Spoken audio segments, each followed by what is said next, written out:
자, 오늘 수업은 평등을 위해서는 냉철한 분노가 필요하다라는 주제로 여러 철학자들의 생각을 공부해 보도록 합시다. 내용은 의지 철학 수업의 한 부분으로서 이 오늘 세상의 불공평함으로 삶에 자신이 없는 사람에게 라는 그 부제로 주요 테마로 평등을 위해서는 냉철한 분노가 필요하다에 대해서 생각해 보도록 합시다. 다음 페이지. 성공과 명예를 위해 성공과 명예를 위해 선민처럼 일하지도 선민처럼 비굴해지지도 말라. 세상의 불공평함 스스로 만드는 것은 아닌가. 자, 우리가 비굴해지지 말고 불공평함에 맞서 싸워야 합니다. 성공과 명예를 위해 스스로 자신을 비굴하게 만들어서는 안 되겠죠. 자, 다음으로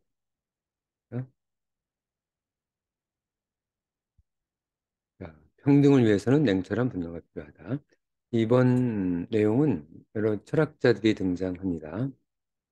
아리스토텔레스부터 시작해서 플라톤, 장자, 사르트르, 소크라테스, 예링, 푸코, 소카모니, 니체, 존 로크 많은 철학자들이 등장하고 지혜의 신 아테나, 나태의 악마, 분노의 악마, 탐욕의 악마 마몬, 오만의 악마 루시퍼, 카프카도 등장합니다. 자, 이번 주제를 통해서 여러 철학자들의 생각을 우리 공부해 보도록 합시다. 자, 첫 번째 철학자는 첫 번째 철학자들은 니체가 되겠습니다. 오늘 세상의 불공평함으로 삶에 자신 없는 사람에게 보내는 니체의 이야기입니다. 오늘은 선민의 것이니 그 누가 위대함을 찾는가? 바보들만 성공하리니 성공하기 위해서는 바보가 될 수밖에 없다는 이야기죠. 성공과 명예를 위해 천민처럼 일하고 천민처럼 비굴하라.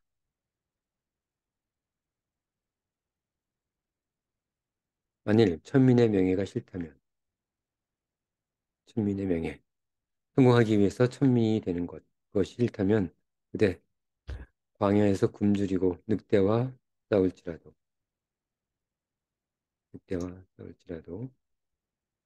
천민의 마음 버리고 분노의 걸음 내디디라. 니체, 자르투라는 이렇게 말했다 해서 나온 말입니다.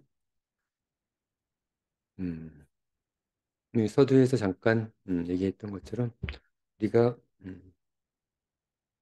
아무리 성공하기 위해서라도 천민의 마음을 가져서는 안 됩니다. 비록 굶주리고 늑대와 싸울지라도 천민의 마음을 버립시다. 다음 이야기, 다음 이야기는 플라톤이 이야기합니다. 지상은 뇌와 천민으로 가득한가? 지상이 억압, 노동과 핍박으로 가득한가? 그럴 수도 있죠. 시에서 리듬을 제거하면 그리 아름다울 것도 없는 여인이 돼버리는 것처럼. 그래서 뭐 여인이라기보다는 사람이죠. 이렇게 멋있는 사람, 아름다운 사람이 돼버리는 것처럼 시에서 리듬이 제거되면 삶은 조화로워야 하는 것. 세상은 천민만의 것은 아니라 아무리 세상, 아무리 천민의 세상에서도 어디선가 냉철한 누군가가 삶을 인도할 것이고 그렇게 세상은 정의롭고 또 평등하게 나아갈 것이다. 이번엔 당신 차례다. 당신 차례입니다. 자, 이 글을 읽는 여러분들 차례입니다. 자, 이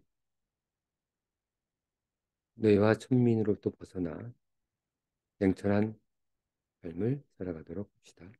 정의롭고 평등하게. 다음 철학자의 플라톤 국가에서 나온 다음은 아리스토텔레스가 이 세상의 불공평함으로 삶의 자신 없는 사람에게 이런 말을 들어봅시다. 인간 이성은 항상 최선을 향해 가는 법. 노동과 비굴함도 그것을 향해 가는 인간 육체와 정신 활동이다.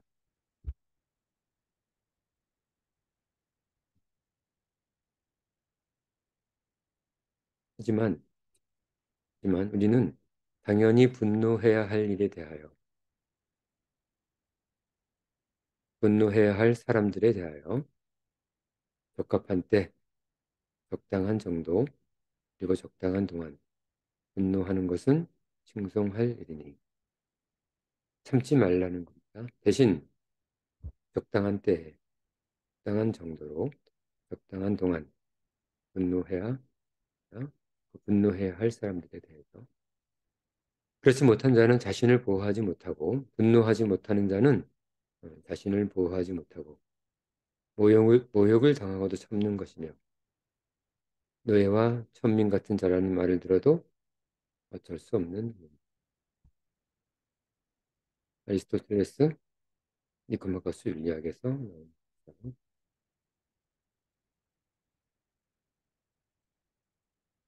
잘 이렇게 들어봅시다. 선생님 수업에는 노트를 준비하라고 했었죠. 노트를 준비하고 자신의 마음에 와닿는 내용들은 메모하면서 노트에 정리하면서 수업을 듣기 바랍니다. 자, 다음 어떤 철학자의 조언이 있을까 봅시다. 이번에는 장자 제6편에서 나온 말입니다. 사람들 해방을 위해 그들을 선동, 노예 상태에서 벗어나게 하려는가? 지금 열심히 니체나 플라톤, 아리스토텔레스가 선동을 하니까 선동하지 말라고 강자가 얘기하고 있습니다. 이는 공자가 세상을 인으로서 다스리려 한 헛수고와 다를 바 없다. 억지로 사람들을 선동해서 분노하게 하지 말라는 거죠. 사람이 기뻐하는 것은 남과 자기와 같아지는 것.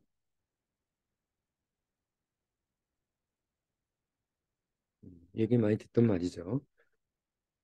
이는 누가 자기보다 뛰어난 것을 싫어하기 때문이다. 감히 누가 여러 사람보다 뛰어나겠는가? 다수를 따라야 흔한한 법. 혼자 뛰어난 것처럼 나서지 말라는 그런 얘기입니다. 천하를 있는 그대로 내버려두라. 장자의 대표적인 생각이죠. 천하를 있는 그대로 내버려. 사람들이 이러하면 이런 대로, 저러하면 저런 대로. 그들을 부추겨서 선동해서 분노하게 하지 말고 투쟁하게 하지 말고 내버려 두라. 공연히 천하를 편안하게 공평하게 다스리려 하지 말라.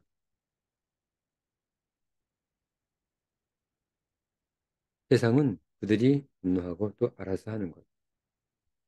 다수가 움직일 때 다수의 움직임에 따라서 참여하면 될 뿐이지 자신이 먼저 나서지 말라. 여기도 분노하지 말라는 얘기는 아닙니다.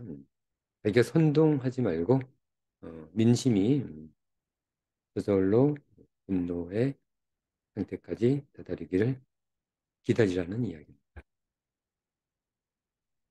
약간 니체의 생각하고는 반대의 태도겠죠. 기본적인 분노하라는 것은 맞는데 자신이 주도를 할지 민심의 대중들의 대중들의 움직임에 따를지 그 차이가 되겠습니다. 자, 다음번 자 보죠.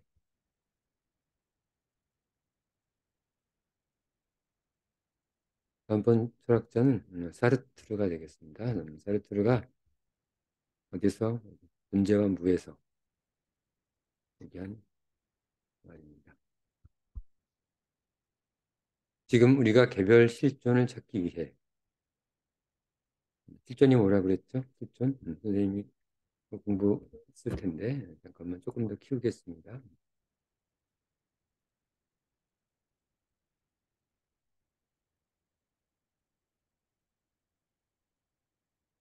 우리가 개별 실존을 찾기 위해 실존은 자유의지를 가진 상태라고 했었죠. 개별 실존, 자유의지를 가진 상태를 찾기 위해 가장 먼저 회복해야 하는 것은 불평등 상황의 극복.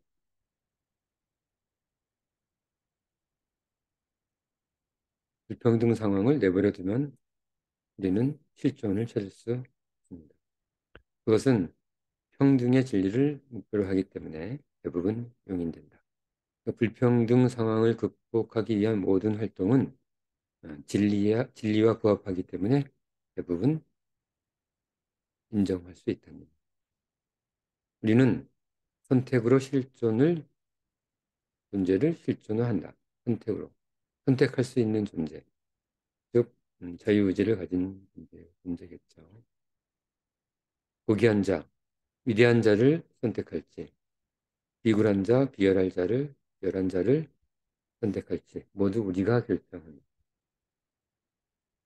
즉, 이렇게 개별 실존은 변명할 수 없고, 변명해서도 안 된다. 우리는 변명할 수 없습니다. 우리가 선택한 것이기 때문에. 자, 사르트르가 이렇게 말합니다. 누군가 자유로운 타인이 내 존재를 그의 도구적 대상으로 생각하고 무례하게 행동하는 것을 그대로 묵인함은 도저히 참지 말아야 할 굴욕적인 것이라고 합니다. 우리는 참지 말아야 합니다. 또한 그가 가진 재력과 권력에 의한 부조리를 인내함은 또한 이것도 대단히 굴욕적이다. 그러니까 누군가가 나를 도구적 대상으로 생각하는 것하고 재력과 권력에 의해서 부조리적 특권을 가지는 것 모두 비슷한 예가 되겠습니다. 참아서는 안 된다. 분노해야 한다. 이 굴욕은 나 자신을 해방하기 위해서 하게 하지 않으면 안 된다. 자, 우리는 분노하지 않으면 벗어날 수 없습니다. 실존이 무너지면 우리는 분노하지 않을 수 없다. 실존이 무너짐에도 불구하고 자신의 자유, 의지, 내 존재, 그 소리가 흥행함에도 불구하고 인내한다면 그것은 실존이 우리는 분노해야 해요. 다음번 이야기 소크라테스입니다. 비판적 통찰은 시대의 부조리를 파악하는 데 중요한 역할을 한다. 왜 이렇게 비판적이냐고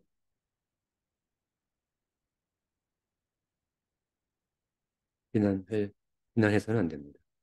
그러나 우리가 아무리 타락하고 그것이 마음에 들지 않는다고 해도 그 공동체가 지키고 있는 것들에 대한 존중과 존경은 필요하다. 그렇습니다. 우리가 분노를 할 때 냉철한 분노를 한다는 얘기는 그 공동체가 지키고 있는 것들, 이게 법률이 될 수 있고 여러 가지 규율이 될 수도 있을 텐데 문화적 전통이 될 수도 있고 아무튼 그 공동체가 가지고 있는 것들에 대한 존중과 존경을 어느 정도 지키면서 우리는 비판적 통찰 그리고 행동적 분노를 해야 합니다. 그래야 냉철한 분노가 되겠죠.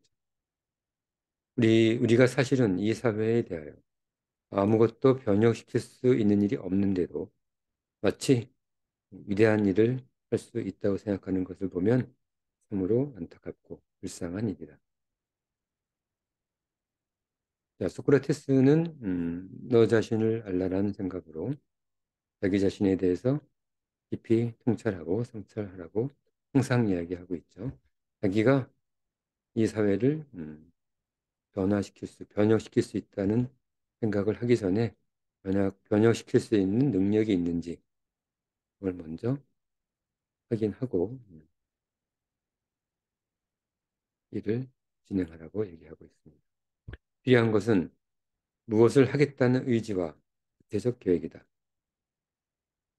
무엇을 하겠다는 의지와 구체적 계획도 없이 비판만 하게 되면 그것은 의미 없는 비판, 의미 없는 분노가 되겠습니다. 가령 불평하고 있는 것에 대한 남이 아닌 우리 자신에 대한 비판이 더욱 절실하다. 비판을 통해 남을 변화시키는 것은 한참 추운 겨울에 싱그러운 포도를 구하는 것처럼 어려운 일이다. 비판을 통해서 남을 변화시킬 수는 없다는 이야기죠. 이는 비판이 아니라 냉철한 분노, 구체적 계획을 통해서 실제로 삶을 변화시켜야 합니다. 비판만 가지고는 세상은 변화하지 않는다는 것을 소크라테스가 조언하고 있습니다. 소크라테스의 향연에서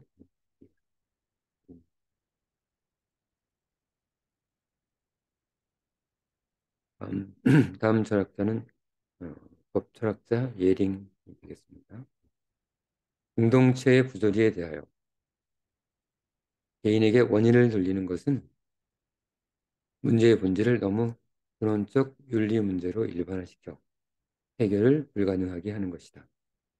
이 공동체 부조리가 있을 때 개인의 탓을 하지 말고 공동체 전체적인 문제로 선언해서 문제를 해결해야 한다는 것이죠. 개인에게 원인을 돌려서는 안 된다. 이것은 어쩌면 민중의 가난과 비참과 노예 상태를 유도하고 그 속에서 이익을 얻는 사악한 그들이 원하는 일인지도 모른다. 사악한 그들, 유명한 하르스만도 얘기했고 푸코도 얘기했죠. 비슷한 이야기들을. 음, 공동체의 부조리 속에서 얻는 이익이 큰 자들, 좀 힘 있는 자들이 힘없는 개인들을 지배하기 위한 수단이 되겠죠. 우리는 필요한 때에 필요한 만큼 필요한 것에 대해서 분노하고 또 투쟁해야 한다. 자, 처음에 아리스토텔레스가 얘기했던 분노의 방법과 거의 일치합니다. 우리는 필요한 때에 필요한 만큼 필요한 것에 대해서 또는 필요한 사람에 대해서 분노하고 싸워야 합니다. 싸우지 않고 우리는 절대로 공평함을 얻을 수 있기 때문이죠. 우리의 평화, 우리의 평화를 목표로 하지만 우리는 평화를 목표로 하지만 우리의 삶은 우리의 평화를 목표로 하지만 그 수단은 반드시 투쟁이어야 한다는 누구도 우리의 평화, 우리의 평등, 우리의 공평함을 주지 않고 그 평화와 공평과 평등을 주는 것은 우리 자신들의 투쟁뿐이라는 것을 다시 한번 얘기하고 있습니다. 예링의 권리를 위한 투쟁에서 예링이 권리를 위한 투쟁에서 하는 말입니다.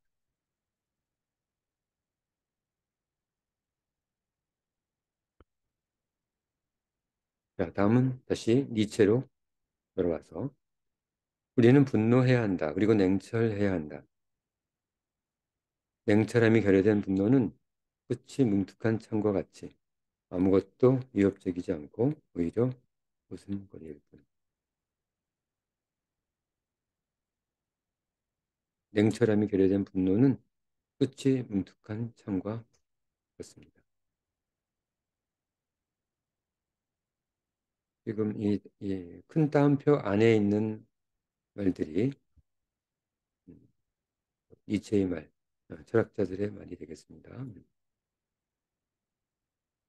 남을 위해 희생하는 비이기적인 것은 원래 가능하지 않다는 통찰 후에조차 이기적인 것을 흠모하도록 유혹받는다. 불가능하다는 거죠. 비이기적인 것은 불가능한 건데 이기적인 것을 흠모하도록 유혹받는다. 우리는 이기적으로 분노해야 한다고 니체가 얘기하고 있습니다. 우리는 우리 자신의 이기적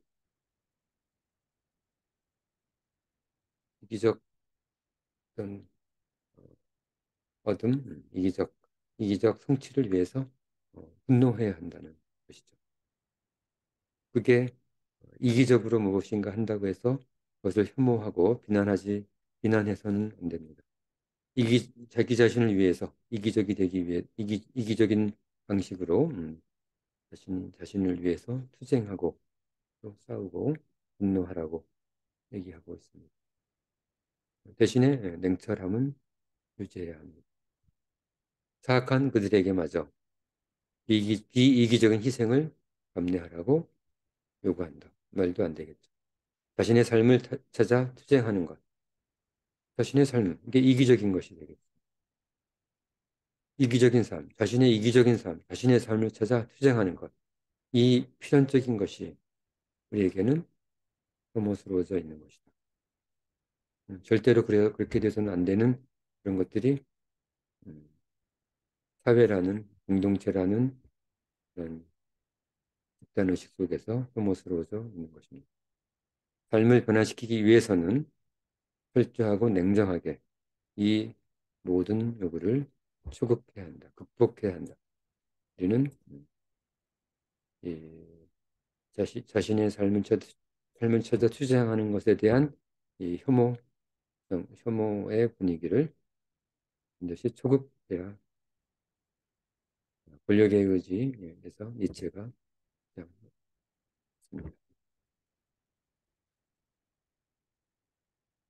자, 다음 세상의 불공평함에 대해서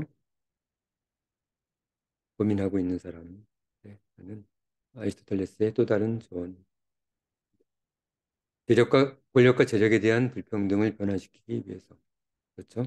불평등 상태에 있는 사람들이 그것을 변화시키기 위해서는 우리는 그들에 대한 두려움에 근거한 배려의 대상이어야 한다. 우리는 그들에게 서로 두려움에 근거한 배려의 대상. 그러니까 불평등의 한계가 뭐냐면 서로 두려워서 배려의 대상이 되어야 한다는 것입니다. 예를 들면 미국에서 여러 가지 굉장히 많은 부작용이 있음에도 불구하고 총기를 소지하는 이유가 이 이유인지도 모릅니다. 총이 있다면 아무리 불량배라고 하더라도 조직폭력배라고 하더라도 어, 약해 보이는 누구에게도 함부로 대할 수 없죠. 총이 있기 때문에. 그런 것처럼 서로 두려움에 근거한 배려의 대상이 될 수 있도록 그 한계가 정해져야 한다는 그런. 만약 그렇지 않다면 그것이 누구라도 두려워하지 말고 분노해야 한다. 그 상황이 만들어지지 않는다면 우리는 분노해야 합니다. 정 안 되면 우리나라도 총기를 소지해야 합니다. 왜냐하면 예를 들면 이런 거지. 누군가가 권력자들 또는 불량배들이 우리를 너무나 괴롭히고 우리 시민들이 경찰력에 의해서 보호받지 못한다. 한다면 총기를 소지해야 합니다. 우리는 두려워하지 말고 분노해서 총기를 소지할 수 있도록 모든 법안을 바꿔야 하겠죠. 물론 관리가 잘 되고 부작용들이 없도록 조치는 취해야 되겠지만 우리는 마땅히 찬사를 받아야 할 일에는 기쁨을 느끼고 마땅히 비난받아야 할 일에 대해서 괴로워할 줄 알도록 어릴 때부터 오랫동안 교육받아야 한다. 그렇죠? 비난받아야 할 일에 대해서 괴로워할 줄 모르는 이런 자들에 대해서 우리는 참는 것이 아니라 분노해야 합니다. 조건은 있죠. 냉철하게. 냉철하게 분노해야 한다는 것은 논리적, 합리적, 이성적으로 분노하라는 이야기.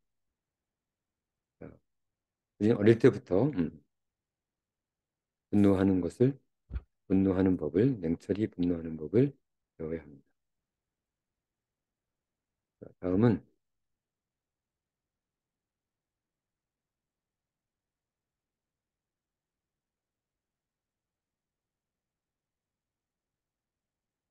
어, 제신 아테나가 이렇게 얘기하고 있습니다. 위대한 인류 정신이 과연 칠흑 같은 어둠 속에서 잘 보이지 않는 부조리와 싸우는 지상의 사람들에게 드디어 밝음을 선물할 수 있을 것인가? 좀 여러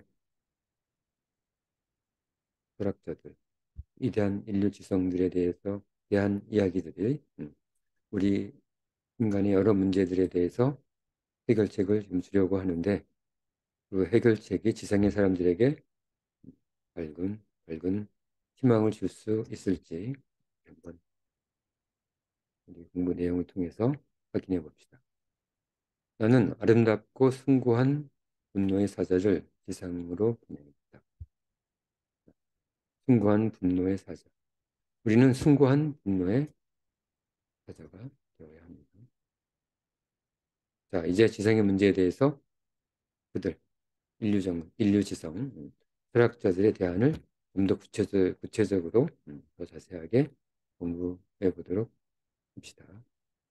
자, 오늘 수업은 여기까지 하는데 오늘의 주제는 여기 있어. 드리겠습니다. 세상의 불공평함으로 삶에 자신이 없는 사람에게. 첫 번째 강의입니다. 그랬죠? 평등을 위해서는 냉철한 분노가 필요하다라는 주제로 9명의 철학자가 왜 평등을 위해서 냉철한 분노가 필요한지에 대해서 우리 사람들에게 이야기하고 있습니다. 자, 오늘 수업한 내용 잊지 말고 우리 삶에서 적용해 나가도록 합시다. 자, 오늘 수업은 여기까지.